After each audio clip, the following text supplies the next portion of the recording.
Bismillah. Assalamualaikum warahmatullahi wabarakatuh. Innal hamdalillah nahmaduhu wa nasta'inuhu wa nastaghfiruh wa na'udzu billahi min syururi anfusina wa sayyiati a'malina. May yahdihillahu fala mudhillalah wa may yudlilhu fala hadiyalah. Asyhadu an la ilaha illallah wa la syarikalah wa asyhadu anna Muhammadan abduhu wa rasuluhu la nabiyya ba'dah. Ya ayyuhallazina amanu taqullaha haqqa tuqatih wa la tamutunna illa wa antum muslimun. Amma ba'du fa inna asdaqal hadits kitabullah wa khairal hadi hadi Muhammadin sallallahu alaihi wasallam. Syarrul umuri muhdatsatuha wa kullu muhdatsatin bid'ah wa kullu bid'atin dhalalah wa kullu dhalalatin finnar. Ayyuhal ikhwah, masyaallah muslimin, saudaraku rahimanillah wa iyyakum ajmain. Alhamdulillah, segala puji hanya milik Allah Subhanahu wa taala yang sampai saat ini, sampai detik ini Allah Subhanahu wa taala masih memberikan kepada kita nikmatnya. Nikmat berupa keimanan, nikmat Islam, nikmat sehat wal afiyah, nikmat waktu luang, sehingga Allah Subhanahu wa taala kembali pertemukan kita dalam media ini untuk melanjutkan pelajaran kita dari kitab Ad-Durus Al-Yaumiyah. Kita sekarang masuk pelajaran yang ke-139. Fadlu zikrillahi azza wajal. Fadlu zikrillahi azza wajal. Keutamaan berzikir kepada Allah Subhanahu wa taala. Ketahuilah saudaraku rahimani wa ikum ajmain, berzikir kepada Allah Subhanahu wa taala adalah termasuk afdhalul a'mal, seutama-utamanya amal yang bisa mendekatkan diri seseorang atau yang bisa mendekatkan diri seorang hamba kepada Allah Subhanahu wa taala dengan memikirkan dosa-dosanya dia, dengan menghayati dosa-dosanya dia sambil meminta ampun kepada Allah Subhanahu wa taala dan berzikir kepada Allah Subhanahu wa taala, itu bisa yukaffiru dzunub, bisa menghapuskan dosa-dosa, wa tarfa'ud darajat, dan juga bisa mengangkat derajat seorang hamba. Dan duduk-duduk di majelis ilmu, majelis zikir yang dimaksud adalah majelis ilmu, sebagaimana disebutkan oleh Imam An-Nawawi bahwasanya majelis zikir adalah majelis yang dibahas di dalamnya tentang halal, haram, tauhid, syirik, sunnah, bid'ah, ini perintah, ini larangan, membahas tentang Al-Quran, membahas tentang hadis-hadis Nabi SAW. Itu adalah majelis zikir, bukan majelis zikir yang dipimpin oleh seorang ustadz kemudian zikir bareng-bareng dengan satu suara. Tidak. Yang dimaksud dengan majelis zikir yang disebutkan oleh para ulama adalah majelis yang dibahas di dalamnya tentang ilmu, tentang Al-Quran dan hadis Nabi Sallallahu Alaihi Wasallam, membahas tentang tauhid, membahas tentang syirik, membahas tentang sunnah, tentang bid'ah, membahas tentang halal, haram, yang perintah dan larangan dan seterusnya. Itu adalah majelis zikir. Kalau kita duduk di dalam majelis ilmu, majelis zikir ini, majelis pembacaan Al-Quran, hadis Nabi Sallallahu Alaihi Wasallam, saling mengingatkan antara satu dengan yang lain. Sebagaimana Allah Subhanahu Wa Taala mengatakan, watawasau bil haqqi, watawasau bis sabr. Dengan banyak beristighfar kepada Allah Subhanahu Wa Taala, maka ini bisa mendatangkan kecintaan kepada Allah Subhanahu Wa Taala dan bisa diliputi oleh Subhanahu wa taala dan didatangi oleh para malaikat-malaikat yang mereka turun ke majelis tersebut dan meletakkan sayap-sayap mereka sebagai bentuk keridoan apa yang telah mereka perbuat di dalam majelis tersebut. Begitu juga berzikir kepada Allah Subhanahu wa taala memiliki keutamaan-keutamaan yang banyak, keutamaan-keutamaan yang agung, keutamaan-keutamaan yang besar, dan pahalanya pun sangat besar. Orang yang senantiasa mendawamkan, membiasakan untuk senantiasa berzikir kepada Allah, yang mana berzikir merupakan seutama-utamanya amal, ini Allah Subhanahu wa taala Allah Subhanahu wa taala janjikan kepada mereka pahala yang besar. Dan Nabi SAW di dalam hadis-hadisnya yang banyak telah mengabarkan kepada kita bahwasanya orang-orang yang seperti ini, yang senantiasa mengingat Allah Subhanahu wa taala dengan berzikir kepada Allah Subhanahu wa taala, mereka akan mendapatkan pahala yang sangat besar. Kita akan bacakan beberapa dalil dari Al-Quran dan juga dari hadis-hadis Nabi SAW. Yang ini kita akan bacakan banyaknya dari hadis Nabi SAW tentang keutamaan berzikir pada Allah Subhanahu wa taala. Yang pertama, Allah Subhanahu wa taala mengatakan dalam surat Al-Baqarah ayat 152, Allah Subhanahu wa taala berfirman, "Fadhkuruni adzkurkum washkuruli wala takfurun." Allah Subhanahu wa taala mengatakan, "Fadhkuruni," maka ingatlah aku. Ini perintah dari Allah Subhanahu wa taala agar kita senantiasa mengingat Allah Subhanahu wa taala. Adzkurkum, pasti aku akan mengingat kalian.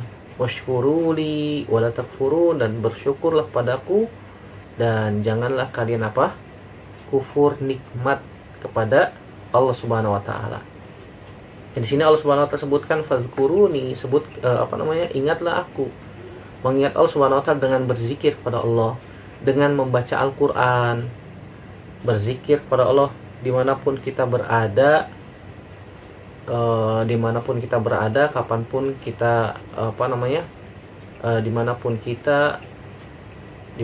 kita berada, sedang bagaimanapun kita melakukan pekerjaan, maka kita usahakan untuk senantiasa berzikir pada Allah Subhanahu wa taala. Dan ini yang disebutnya zikir mutlak. Zikir mutlak, kapan saja, di mana saja. Tidak terikat dengan jumlah bilangan, harus 1000, harus 100, harus 1500, harus 10.000, enggak. Zikir mutlak. Seperti misalnya kalau kita sedang naik motor, sambil mengucapkan subhanallah, alhamdulillah, la ilaha illallah, Allahu akbar. Zikir-zikir mutlak tanpa ditentukan bilangan, kapan saja, di mana saja. Sebanyak apapun Ustadz, iya. Sampai lisan kita tidak berhenti untuk berzikir pada Allah Subhanahu wa taala. Daripada kita bengong ketika lampu merah, ya berzikir subhanallah, alhamdulillah, la ilaha illallah, Allahu akbar. Ini bisa mendatangkan apa? Pahala yang sangat besar daripada maksiat ngeliatin hal-hal yang tidak bermanfaat ketika lampu merah atau ketika sedang di perjalanan. Maka lebih utama berzikir kepada Allah Subhanahu wa taala. Begitu juga ketika sedang mengendarai mobil, sambil berzikir pada Allah Subhanahu wa taala, atau mendengarkan murattal, sambil murojaah Al-Qur'an, atau sambil mendengarkan bacaan Al-Qur'an, atau sambil mendengarkan kajian. Kajian manfaat. Makanya Nabi sallallahu alaihi wasallam mengatakan ada syaitan yang khusus untuk mengganggu orang yang sedang safar. Apalagi kalau misalnya dia safar sambil lalai hatinya. Orang yang lalai hatinya maka akan senantiasa mudah sekali digoda, diganggu oleh syaitan. Makanya kata Nabi SAW dalam hadis yang sahih, jika setan mengganggu kalian dalam safar, kata Nabi SAW, jika goilan, setan yang suka mengganggu dalam safar, ketika kita sedang mengendarai mobil, di hadapan kita seakan-akan ada fata morgana, jalan lurus, padahal itu jurang misalnya. Kenapa? Karena nggak berzikir pada Allah Subhanahu wa taala. Apalagi safar sendirian. Kata Nabi SAW, al-musafiru syaiton. Orang yang safar sendirian itu setan. Al-musafironi syaitonan. Orang yang safar berduaan, naik mobil berduaan, safar jauh, itu 2 setan. Kemudian kata Nabi, wasalah satu rukab. Kalau 3 orang lebih itu adalah penumpang. Kalau naik kereta gimana Ustaz? Naik kereta kan satu gerbong orangnya banyak. Naik pesawat orangnya banyak. Ini kalau bawa mobil sendirian gitu ya. Atau naik motor berdua, safar jauh. Jauh berduaan saja, nggak ada temannya.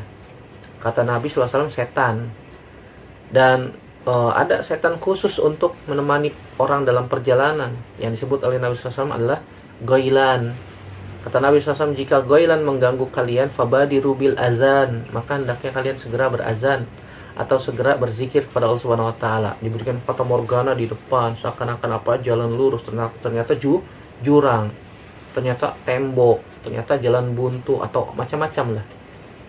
Makanya kalau kita safar, maka jangan lupa berzikir kepada Allah Subhanahu wa taala.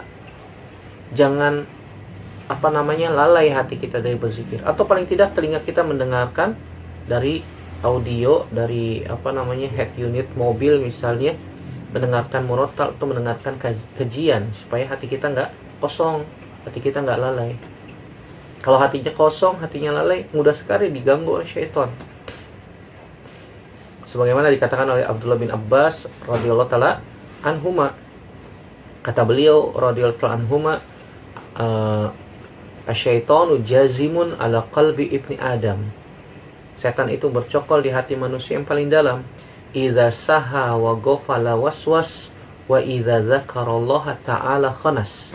Setan itu bercokol di hati manusia yang paling dalam jika manusia itu lalai, jika manusia itu lupa, tidak berzikir pada Allah Subhanahu wa taala, dia memberikan waswas, mengganggu manusia. Wa idza dzakarallaha ta'ala khanas. Kalau kita senantiasa ingat kepada Allah, berzikir kepada Allah Subhanahu wa taala, membaca Al-Qur'an, atau paling tidak subhanallah, alhamdulillah, la ilaha illallah, Allahu akbar, maka setan akan bersembunyi di hati manusia yang paling dalam. Maka dia akan khanas, dia akan khanas. Oleh karena itu, ini penting bagi kita untuk senantiasa berzikir kepada Allah Subhanahu wa taala, menjaga diri dari gangguan syaitan dengan cara berzikir kepada Allah Subhanahu wa taala. Kalau kita senantiasa berzikir kepada Allah Subhanahu wa taala, azkurkum, kata Allah Subhanahu wa taala, maka aku akan mengingat kalian. Aku akan mengingat hambaku yang senantiasa berzikir kepada Allah Subhanahu wa taala. Dan sebaik-baik berzikir membaca Al-Qur'an. Membaca Al-Qur'an. Ya paling tidak kita hafalin Al-Qur'an daripada kita dengerin musik, ngafalin musik. Apa manfaatnya? Apa faedahnya mendengarin musik? Ngafalin lirik musik, dihafal, disetel tiap hari, nggak ada manfaatnya sama sekali. Bahkan itu bisa mengeraskan hati. Orang yang suka mendengarkan musik, maka dia akan dihalangi dari mencintai Al-Quran. Wallahi, betul. Sebagaimana disebutkan oleh Al-Imam Ibnul Qayyim, kata beliau rahimahullahu ta'ala, tidak ada dua cinta dalam satu hati. Tidak ada dua cinta dalam satu hati. Apa maknanya? Apa maksudnya? Tidak ada dua kecintaan. Maksudnya cinta musik dan cinta Al-Quran dalam satu hati. Kalau dia cinta musik, pasti dia tidak cinta Al-Quran. Coba orang yang suka dengerin musik, ditanya, pernah nggak dia baca Quran? Tiap hari dengerin musik, tiap hari ngafalin lirik musik, pernah nggak dia baca Quran? Coba tanya. Kalau disuruh baca Quran, gampang atau sulit? Pertanyaannya seperti itu. Kalau orang sudah cinta sama musik, maka dia akan dihalangi dari mencintai Al-Quran. Nah ini benar ya, wallahi, cobain, buktikan. Orang yang suka dengerin musik tuh susah kalau suruh baca Quran. Atau mungkin dia nggak bisa baca Quran.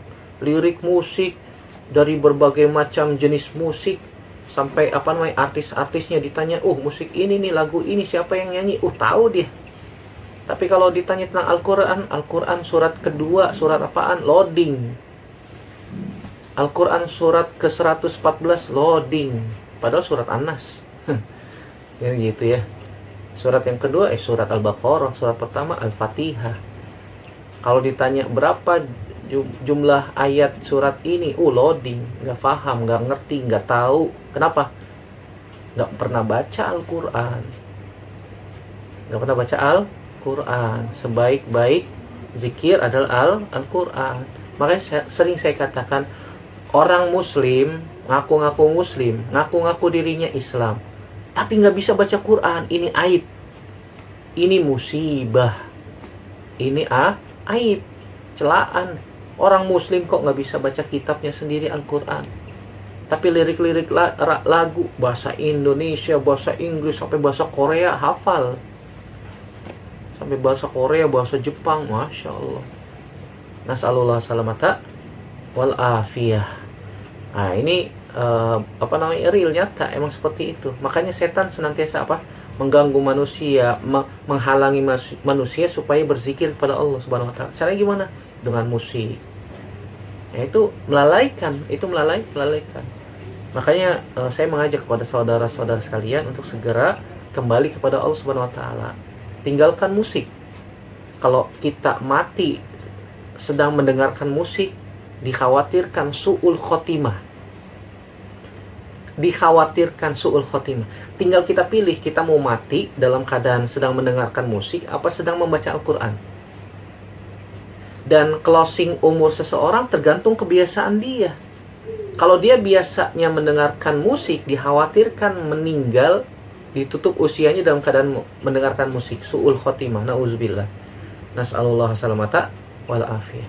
Tetapi kalau dia sudah terbiasa dengan membaca Al-Quran, menghafal Al-Quran, maka diharapkan dia meninggal dalam keadaan sedang membaca Al-Quran. Husnul khotimah. Tinggal pilih mau yang mana. Tinggal pilih mau yang mana, saudaraku rahimanillah wa yakum ajmain. Kan begitu. Padahal Islam sudah jelas, Allah Subhanahu wa taala sudah memberikan jalan, pilihan. Silakan mau pilih, mau masuk surga atau mau masuk neraka. Kalau masuk surga nih jalannya, kalau masuk neraka ini jalannya. Allah Subhanahu wa taala menginginkan hambanya masuk surga. Cuma terkadang jalan menuju surga itu dipenuhi dengan syahwat. Kata Nabi SAW, huffatin naru bisyahawat. Jalan menuju neraka dipenuhi oleh syahwat. Sesuatu yang menyenangkan, sesuatu yang disukai oleh syahwat manusia. Tetapi jalan menuju surga, kata Nabi SAW, huffatil jannatu bil makarih. Jalan menuju surga itu banyak dipenuhi dengan rintangan, hal-hal yang gak disukai jiwa. Dan jiwa itu senantiasa sukanya kepada apa? Hal-hal yang melalaikan. Betul tidak? Betul apa betul? Ya betul, kan begitu. Kalau disuruh, ayo ngaji, susah banget, luar biasa. Tapi kalau disuruh, ayo kita nonton film, nonton bioskop, main bola lah, main game lah, cepat sekali. Kan begitu. Kenapa? Karena jiwa ini condongnya kepada syahwat. Sebagaimana kata Allah Subhanahu wa taala, inna nafsa la'ammaratun bisu. Sungguh jiwa ini condongnya kepada yang buruk-buruk. Kalau diajak kepada yang baik, harus dipaksa. Harus dipaksa. Makanya saya sering katakan, lebih baik jiwa ini dipaksa untuk masuk surga daripada sukarela masuk neraka. Mau pilih mana? Mau sukarela masuk neraka apa dipaksa masuk surga? Ya kalau mau masuk surga harus dipaksa dong. Harus dipaksa untuk melakukan apa? Ketaatan. Baca Quran minimal sehari sekali lah. Ya, paling tidak baca 1 ayat, 2 ayat, 3 ayat, 1 halaman. Jangan tinggalkan tiap hari. Kalau kita tidak mampu ya, orang yang membaca Al-Quran, insya Allah Subhanahu wa taala akan berikan keberkahan waktunya. Keberkahan waktunya. Berbeda dengan orang yang gak pernah baca Al-Quran. Makanya tadi disebutkan oleh Al-Imam Ibnul Qayyim, tidak ada 2 cinta dalam satu hati. Cinta Al-Quran atau cinta musik. Kalau dia suka musik, cinta musik, dengerin musik, hafal lirik-lirik musik, lagu, dia akan dihalangi dari Al-Quran. Sebaliknya kalau dia suka Al-Quran, cinta Al-Quran, mencintai Al-Quran, dan dia suka membaca dan menghafalnya, Allah akan palingkan dia dari musik. Dia gak suka musik. Mau bukti silahkan. Ya, lebih baik kita cinta apa? Al-Quran, surat cinta dari Allah, Al-Quran. Kalau kita ngaku-ngaku cinta Allah, buktikan, baca tuh surat cinta dari Allah. Kan begitu, itu baca Al-Quran. Sebaik-baik berzikir adalah dengan membaca Al-Quran. Ya, itu kitabullah. Itu kitabullah. Itu kitabnya agama kaum muslimin, agama Islam. Maka bacalah, saudaraku kaum muslimin. Kalau kita mengaku diri kita adalah muslim, kalau kita mengaku diri kita adalah cinta Allah Subhanahu wa taala, buktikan dengan membaca Al-Quran. Senantiasa membaca Al-Quran. Kita akan baca beberapa hadis Nabi SAW yang menunjukkan tentang keutamaan berzikir kepada Allah Subhanahu wa taala. Yang pertama hadis Abu Hurairah radhiyallahu anhu yang diriwayatkan Imam Muslim. Kata Nabi SAW, la yaqudu qaumun yadhkurunallaha illa haffathumul malaikatu wa ghasyiyatuhumur rahmatu wa nazalat alaihimus sakinatu wa zakarahumullahu fiman indahu. Tidaklah sebuah kaum, kata Nabi SAW, duduk berzikir kepada Allah Subhanahu wa taala. Maksudnya berzikir tadi sudah sebutkan ya, duduk di majelis ilmu. Duduk di majelis ilmu, mendengarkan Al-Quran, hadis Nabi SAW, membahas tentang halal haram, membahas tentang tauhid syirik, membahas tentang sunnah Nabi SAW, membahas tentang hal-hal yang berkaitan tentang lawannya sunnah Nabi, yaitu bid'ah, menjelaskan tentang ini boleh, ini tidak boleh, ini perintah, ini larangan. Itu majelis ilmu. atau disebut dengan majelis zikir. Tidaklah semua kaum duduk di majelis ilmu, majelis zikir yang disebutkan tadi. Illa hafathumul malaikah, kecuali malaikat-malaikat akan menaungi mereka. Wa ghasyiyatuhumur rahmah, dan mereka akan dinaungi oleh rahmat Allah Subhanahu wa taala. Wa nazalat alaihimus sakinah, Allah Subhanahu wa taala akan menurunkan kepada mereka ketenangan. Orang yang berzikir kepada Allah Subhanahu wa taala hatinya akan tenang. Ala bizikrillahi tatmainnul qulub. Ketahuilah dengan berzikir kepada Allah hati akan tenang. Kalau ada orang, nih saya kasih tahu nih, galau, tahu galau, resah, gundah gulana, hatinya penuh dengan ittirab, keguncangan, nggak tenang hatinya. Obatnya baca Quran. Baca Quran. Kalau bisa difahami itu maknanya, dibaca artinya paling tidak. Kalau misalnya kita punya tafsirnya, dibaca tafsirnya, maka itu bisa menenangkan hati. Demi Allah. Wallah. Mau coba? Silakan. Nah, saudara-saudara kita yang lagi galau, lagi gundah gulana, lagi banyak permasalahan, hutang banyak belum bayar-bayar, galau, ditagihin terus, kan begitu. Atau permasalahan istri lah, permasalahan suami lah, permasalahan anak lah. Selama kita hidup pasti punya masalah, kan begitu. Nah, hatinya galau, baca Quran, sholat, minta pertolongan kepada Allah Subhanahu wa taala. Sebagaimana kata Nabi SAW, kata Anas bin Malik radhiyallahu anhu, Nabi SAW itu kalau sedang resah, fazi'a ila salat, Nabi segera melakukan salat, minta pertolongan kepada Allah Subhanahu wa taala. Baca Al-Quran, ala bizikril tatma'innul qulub. Dengan membaca Al-Quran, hati akan tenang. Hati akan tenang. Jangan pergi ke tempat-tempat yang maksiat. Ini bukan menyelesaikan masalah tanpa masalah. Ini menyelesaikan masalah dengan masalah baru. Pergi ke tempat maksiat. Ya. Anibu ilallahi wa aslimu lahu. Wa anibu ila rabbikum wa aslimu lahu. Kembali kepada Allah dan berserah dirilah kepadanya. Maka Allah Subhanahu wa taala akan memberikan solusi, jalan keluar dari setiap permasalahan-permasalahan yang kita hadapi. Nah, kalau kita senantiasa berzikir kepada Allah Subhanahu wa taala, hati akan tenang. Hati akan nyaman, hati akan mutmain. Dan Allah Subhanahu wa taala akan memberikan solusi dari setiap permasalahan yang kita hadapi. Ini hadis yang pertama, itu ya, diriwayatkan Imam Muslim. Ketika kita duduk di majelis ilmu, hati tenang, hati nyaman, hati akan dipenuhi dengan ketenangan. Dan malaikat-malaikat turun meletakkan sayap-sayap mereka sebagai bentuk keridhaan atas apa yang mereka lakukan di dunia ini. Hadis yang kedua, hadis Abu Musa al-Asy'ari radhiyallahu anhu yang diriwayatkan Imam Bukhari. Kata Nabi SAW, masalul ladzi yazkuru rabbahu wal ladzi la yazkuru rabbahu kamasalil hayyi wal mayyit. Kata Nabi SAW, permisalan, perumpamaan orang yang senantiasa berzikir kepada Allah dan orang yang tidak pernah berzikir kepada Allah.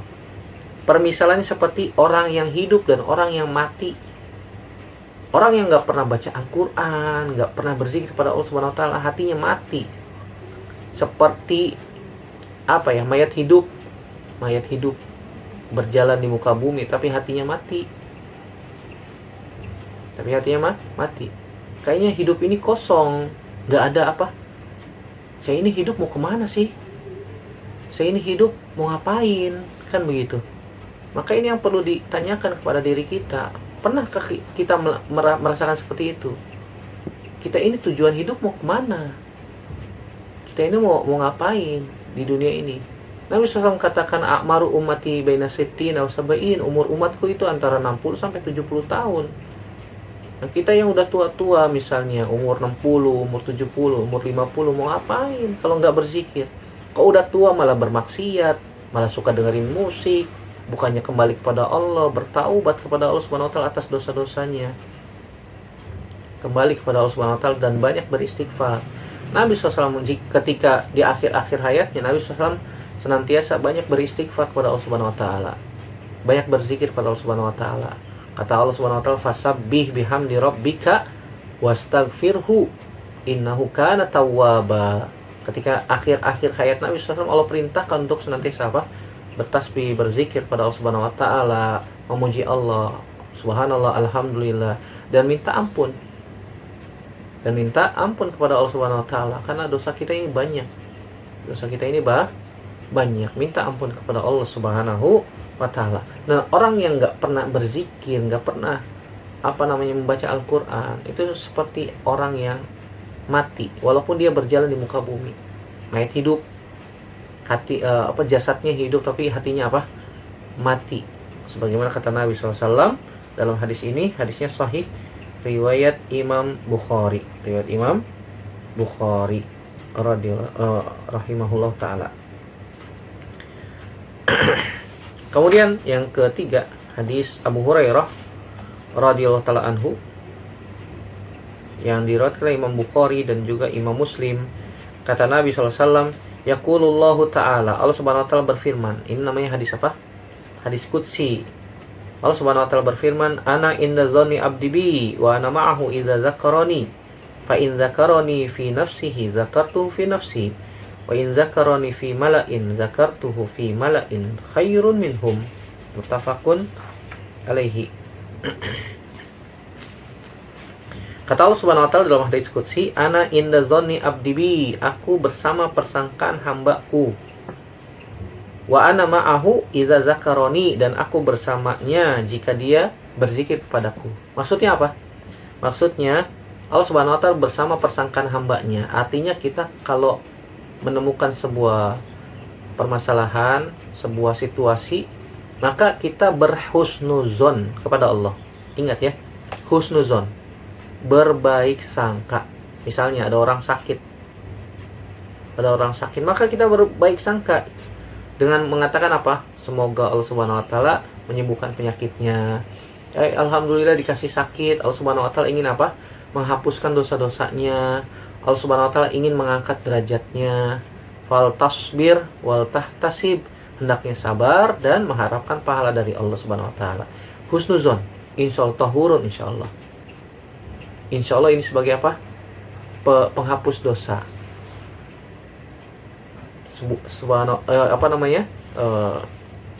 Insyaallah tahurun insyaallah. Insyaallah ini sebagai apa? Penghapus dosa. Husnuzon, insyaallah bisa sembuh dengan izin dari Allah Subhanahu wa taala. Berikan kalimat-kalimat positif. Jangan kalimat-kalimat negatif ya. Ada orang sakit, kita jenguk, kasih kalimat-kalimat negatif dengan mengatakan, ya Allah, ini sakitnya parah sekali, tetangga saya kemarin mati penyakit begini. Subhanallah. Itu orang yang dijenguk bukan tambah sehat, malah tambah apa? Jantungan kan begitu. Jantungnya malah semakin lemah. Dikasih kalimat-kalimat negatif. Waduh, kamu ini sakitnya parah sekali. Aduh, kamu sih begini. Jangan. Begitu juga misalnya istri lagi hamil, mau lahiran, husnuzon, insyaallah bisa normal. Kekuatan hati, keyakinan kepada Allah Subhanahu wa taala, insyaallah bisa normal. Istrinya juga dikasih keyakinan yang kuat. Kalau dia yakin dengan keyakinan yang kuat, suaminya juga yakin dengan keyakinan yang kuat, insya Allah bisa normal. Walaupun dokter sudah vonis sesar. Kata Allah apa? Ana ma'adzonni, ana inda dzonni abdi bi, aku bersama persangkaan hambaku. Wa ana ma'ahu idza dzakaroni, dan aku bersamanya jika dia senantiasa berzikir padaku, ingat kepada Allah Subhanahu wa taala. Maksudnya kebersamaan Allah di sini bukannya Allah bersama kita, bukan. Zatnya Allah tetap di atas langit, tetapi ilmunya Allah meliputi segala sesuatu. Walaupun zatnya Allah ada di atas langit, tapi Allah Maha tahu, Maha mampu atas segala sesuatu. Nah, ini Ahlus Sunnah wal Jamaah seperti ini. Bukan Allah bersama kita di mana-mana, tidak. Ini bukan akidah Ahlus Sunnah wal Jamaah. Zatnya Allah tetap di atas langit, di atas arsy, tetapi ilmunya Allah meliputi segala sesuatu. Makanya Allah katakan wa ana ma'ahu idza dzakaroni, aku bersamanya, maksudnya kebersamaan Allah dalam ilmunya. Allah Maha tahu apa yang ada di dalam hati seorang hamba. Jika hamba tersebut ingat kepada Allah Subhanahu wa taala, husnuzon kepada Allah Subhanahu wa taala, Allah akan tolong, Allah akan bantu. Tetapi kalau si hamba tersebut, waduh, sudah pasrah, tidak yakin kepada Allah Subhanahu wa taala, oh udah dah sesar aja dah. Maka Allah Subhanahu wa taala akan membantu, ya udah sesar. Kan begitu. Ya udah sakitnya nggak bakalan sembuh. Tetapi kalau dia husnuzon, insya Allah bisa. Allah maha mampu atas segala sesuatu. Tapi terkadang manusia dihadapkan situasi seperti ini lemah ya, lemah.